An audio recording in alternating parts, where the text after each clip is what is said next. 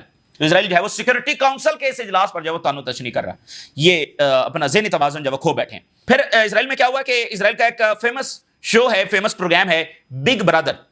اچھا, اس Big Brother کے اندر کیا ہوا ہے کہ کچھ اسرائیلی سیٹلر جو ہیں انہوں نے اسٹارم کیا, اور انہوں نے جو کپڑے پہنے ہوئے تھے ان پر لکھا ہوا تھا گیٹ آؤٹ آف غازہ.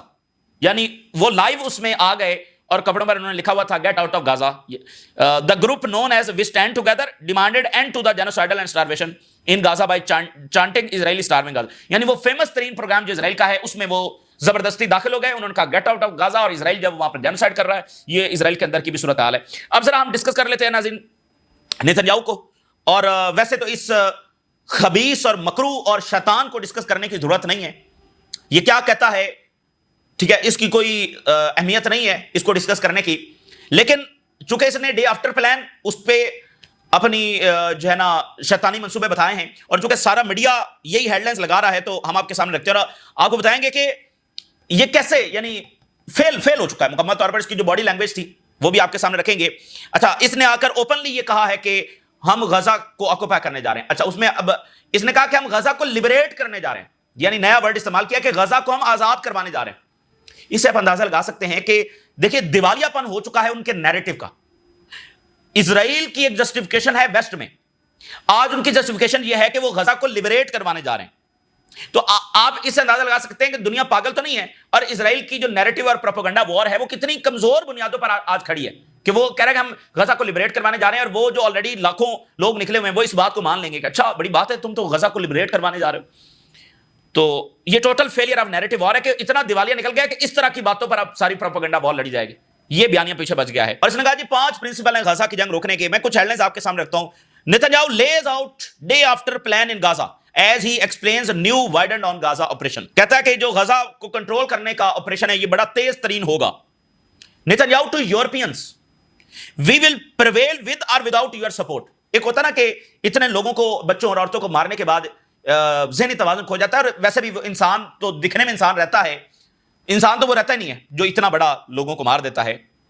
تو اب یورپینز کو مخاطب کرتے ہوئے ان کو اس طرح سے مخاطب کر رہا ہے، کہتا ہے ہم تو تمہارے بغیر بھی جو ہے وہ یہاں پر پریویل کریں گے۔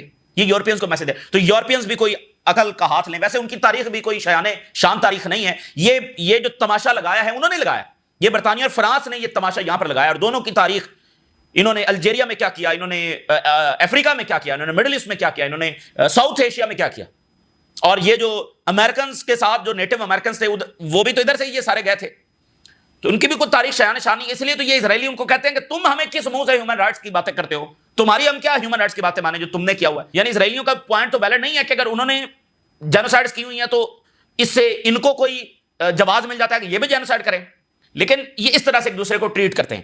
تو یہ یورپینز کو اس طرح سے جناب ہیوملیٹ کر رہا ہے اور ان کو ذلیل کر رہا ہے کہ تمہارے بغیر بھی، تو وہ بھی ذرا عقل کے ناخن لیں۔ اور نیتنیاہو نے 5 پرنسپل جناب بتائے ہیں۔ پہلا یہ ہے کہ حماس ڈسارم ہو جائے، دوسرا یہ تمام قیدی چھوڑ دیے جائیں، تیسرا غزہ ڈی ملٹرائز ہو جائے، چوتھا یہ ہے کہ اسرائیل مکمل سیکورٹی کنٹرول سنبھالے گا، لیکن پانچواں اصل جو بات ہے، peaceful naan Israeli civil administration in place. وہ فلسطینی اتھارٹی بھی نہیں ہوگی جو ویسٹ بینک میں ہے، وہ حماس بھی نہیں ہوگی، وہ فلسطینی بھی نہیں ہوگی، مطلب فلسطینیوں میں سے کوئی اور لیڈرشپ آ جائے وہ بھی نہیں، باہر سے کوئی آئے گی، تو باہر سے کون آئے گا؟ عربز آئیں گے، ٹھیک ہے۔ اور یہ کیا مطلب فضول باتیں ہیں کہ اور سارا کنٹرول اسرائیل کے پاس ہوگا، لیکن پیسفل نان اسرائیلی جو سول ایڈمنسٹریشن ہے وہ جناب وہاں پر ہوگی۔ تو اب آپ دیکھیں کہ اس میں کوئی بھی ایسا پوائنٹ نہیں ہے کہ جو کسی حل کی طرف لے کر جائے۔ بھائی سب سے پہلا پوائنٹ یہ ہے کہ حماس ڈسارم ہو جائے۔ یہ کون سا پوائنٹ ہے؟ یعنی سرنڈر ڈیمانڈ کیا جا رہا ہے۔ بھائی سرنڈر 22 مہینوں کے بعد حماس سرنڈر کرے گی، تو وہ سب مطلب بے معنی۔ کہتا ہے میں لا سوٹ فائل کرنے جا رہا ہوں نیو یارک ٹائم کے اوپر جو اس نے فیک امیجز غزہ کی پبلش کی ہیں۔ مطلب بس آپ دیکھیں نا کہ وہ طاقت کے اوپر سارا معاملہ کھڑا ہوا ہے، اور بہت برا، انہوں نے بہت بڑی غلطی کی ہے اور بہت برے نتائج ہوں گے، اور یہ ہیڈ لائن اس نتائج کا ثبوت ہے۔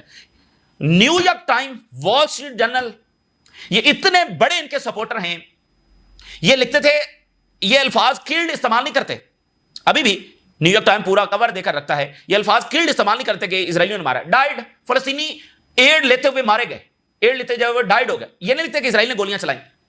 اس نیو یارک ٹائم کے اوپر لاسٹ فائل کرے گا، یعنی اب نوبت اگر نیو یارک ٹائم جو ان کا اپنا ہی چینل ہے، اپنا ہی ادارہ ہے، اس کے اوپر لا سوٹ فائل کرنے پر آ گئی ہے، تو اس سے آپ اندازہ لگا لیں کہ پانی کتنا پلوں سے گزر چکا ہے نیو یارک۔ اور کہتا ہے جی فیک خبریں پھیلائی جا رہی ہیں، مطلب یہ کہ دنیا میں پروپیگنڈا پھیلانے والے اب کہہ رہے ہیں فیک خبریں پھیلائی جا رہی ہیں، تو یہ اس کی شکست کا ثبوت ہے۔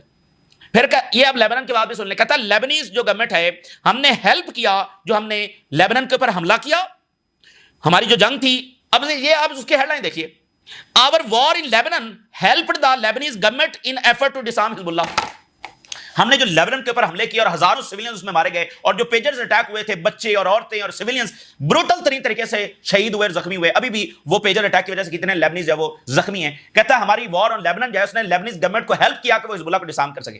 اب یہ لیبنیز گورنمنٹ کہتی ہے کہ ایران کو کہ یہ انٹرنل میٹر ہے، یعنی اسرائیل جو ہے وہ حزب اللہ کو تباہ کرنے کے لیے آ کر لیبنان پر جنگ کر دے، وہ ٹھیک ہے، اگر وہی ایران حزب اللہ کی مدد کو آ جائے تو وہ لیبنان کا انٹرنل میٹر ہے۔ اور بھائی یہ کون سی دنیا میں رہتی ہے یہ لیبنیز گورنمنٹ؟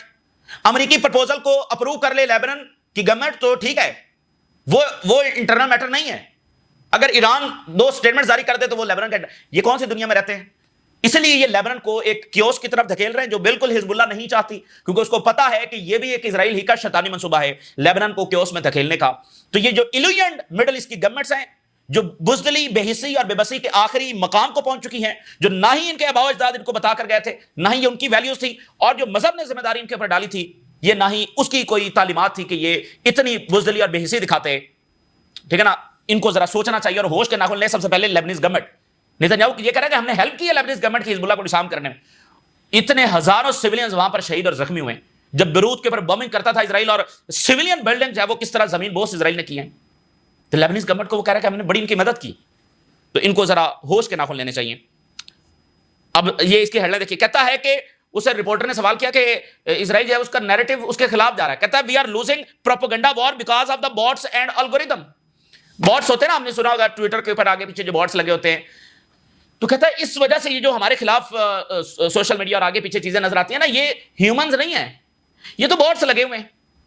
تو یہ اس کا ثبوت ہے کہ یہ پروپیگنڈا وار ہار چکا ہے. اس کی ملٹری کے ساتھ کیا ہوگا وہ تو اٹلی کا فارن منسٹر بتا رہا ہے, اور 22 مہینوں میں کیا ہوا ہے. تو آخر کار اس بروٹل جینوسائیڈل اسرائیل کے پاس صرف ایک ہی چیز بچی ہوئی ہے, سٹارویشن. فلسطینیوں کو بھوک سے مار دو. اور یہ نیتن یاہو اس سطح تک جا نہیں سکتا تھا اگر بائیڈن اور ٹرمپ نے اس کو فل ایشورنس نہ دی ہوتی. یہ ٹرمپ کی مکمل مشاورت کے بغیر یہ ہو نہیں سکتا تھا, اور بائیڈن کی مکمل مشاورت, مکمل سپورٹ کے بغیر یہ ہو نہیں سکتا تھا جہاں تک یہ نیتن یاہو جا چکا ہے. یہ مکمل امریکی سپورٹ کے ساتھ ہو رہا ہے. اور یہاں پر عجب تماشا یہ ہے کہ ٹرمپ کو نوبل پیس پرائز کے لیے بھی اسلامی ملک جو وہ نامزد کر رہے ہیں, اور ابھی بھی یہاں پر ٹرمپ کے شادیانے بجائے جا رہے ہوتے ہیں کہ ٹرمپ جو ہے وہ بڑا جنگوں کو روکنے والا ہے. تو یہ جینوسائیڈ بھی اس کے کھاتے میں ہے, یہ بائیڈن کے بھی کھاتے میں تھی. اور آپ نوٹ کر لیں, ہر وہ حکمران جس نے ایسے ظلم کو سپورٹ کیا ہے وہ تاریخ کے کوڑا دان میں جا چکا ہے. فارمر جرمن چانسلر, برطانیہ کا فارمر پرائم منسٹر, اور کینیڈا کا فارمر پرائم منسٹر, سب کے سیاسی کریئر ہی ختم ہو گئے, تاریخ کے کوڑا دان میں گئے ہیں. اور جو موجودہ لیڈرشپ بیٹھی ہوئی ہے یہ بھی تاریخ کے کوڑا دان میں جائے گی. اور یہ کیا لیگیسی جب لے کر جائیں گے. تو یہ ٹرمپ نے جب اپنا کور رکھا ہوا ہے, کیونکہ اسلامی ملک جو ہے وہ اس کو نوبل پیس پرائز کے لیے نامزد کر رہے ہیں, لیکن پوری طرح سے وہ انوالو ہے اسٹارویشن میں, فلسطینی بچوں کو بھوکا مارنے میں ٹرمپ پوری طرح سے انوالو ہے. اور اب یہ انالیسز آپ دیکھیے, the path he was betting on have not succeeded. He wants Hamas to surrender and that will not happen. یعنی اس کی ڈیمانڈ میں یہ ہے کہ حماس سرنڈر کرے گا اور یہ کبھی بھی نہیں ہوگا. It is clear that sweeping terms from occupation to liberate, یعنی آکوپیشن کی جگہ اب وہ liberate کا لفظ استعمال کر رہا ہے. یہ weak in context ہے پروپیگنڈا وار میں, یعنی اب اتنی کمزور بنیادوں کے اوپر یہ جو ہے وہ کھڑا ہوا ہے. اور اس کی جو سپیچ کا ایک لمبا حصہ تھا وہ بیس تھا ڈیفینڈنگ اسرائیلز ہیومینٹی بائی ڈینائنگ سٹارویشن. یعنی اس کی سپیچ کا زیادہ جو حصہ تھا پریس کانفرنس کا, اس میں وہ ڈیفینڈ کر رہا تھا ہیومینٹی کو, اسرائیل کی ہیومینٹی کو ڈیفینڈ کر رہا تھا کہ یہاں پر کوئی سٹارویشن نہیں ہو رہی. تو اس سے یہ بات واضح ہے کہ کس ایکسٹینٹ آف ڈیمیج اس کے نیریٹو پر ویسٹ میں ہو چکا ہے کہ وہ صفائیاں پیش کر رہا ہے. اس سے پہلے اسرائیل ایسی صفائیاں دیتا نہیں تھا. تو اس کا میجر پارٹ اس بات پر تھا اسرائیل کو مورل ثابت کرنے میں. Nitin Yahoo who speaks of changing the face of the world appeared lost, and this is the first time since the start of the war that he has appeared in this way. اچھا, اس کے ساتھ جو ہے آپ Brazil کے حوالے سے ایک خبر دیکھیں اور بڑی امپورٹنٹ ہے. America only BRICS plus and the Brazilian test tariff against Brazil is not isolated act. It is part of a coercive tool kit that includes extra territorial sanctions, arbitrary restrictions and demands for alignment with US strategic priorities. Brazil کے ساتھ یہ سلوک صرف Brazil کے ساتھ نہیں ہے, یہ اصل میں نشان عبرت بنانا ہے برازیل کو اور باقیوں کو جو ہے نا ڈرانا ہے کہ وہ سارے امریکی جو اسٹریٹجک پریورٹیز ہے اس کے مطابق اپنے آپ کو الائن کریں, وغیرہ سب کا اثر برازیل کے جیسا ہوگا. تو اب یہ ٹیسٹ ہے پوری برکس کے لیے, باقی ساری دنیا کے لیے. یہ صرف برکس والا معاملہ جب وہ صرف یہ نہیں ہے, ٹھیک ہے. تو یہاں پر غزہ میں بھی یہی ہے, نشان عبرت غزہ کو بنانا ہے, دکھانا پورے مڈل ایسٹ کو ہے, باقی ممالک کو دکھانا ہے کہ ایسا کریں گے, جو کوئی ہمارے خلاف جائے گا ہم اس حد تک اس کے خلاف جائیں گے اور کہیں گے جینوسائیڈ ہو بھی نہیں رہی, ہمارے پاس اتنی طاقت ہے, ہم سارا کچھ کریں گے آج کے دور میں اور پھر کہیں گے یہ ہو ہی نہیں رہی. تو یہ پیوٹن اور برازیل کے پریزیڈنٹ نے پہلے انڈیا کے پرائم منسٹر کو کال کیا, پیوٹن کو جب وہ کال کی ہے جس میں ٹیرف اور یوکرین جنگ یہ وہ سارا جب ڈسکس ہوا ہے. تو جناب علی یہ اس وقت کی تازہ ترین صورتحال ہے جو آپ نے آپ کے ساتھ شیئر کی. آپ نے رائے ضرور آگاہ کریں. اجازت دیجیے, اللہ حافظ.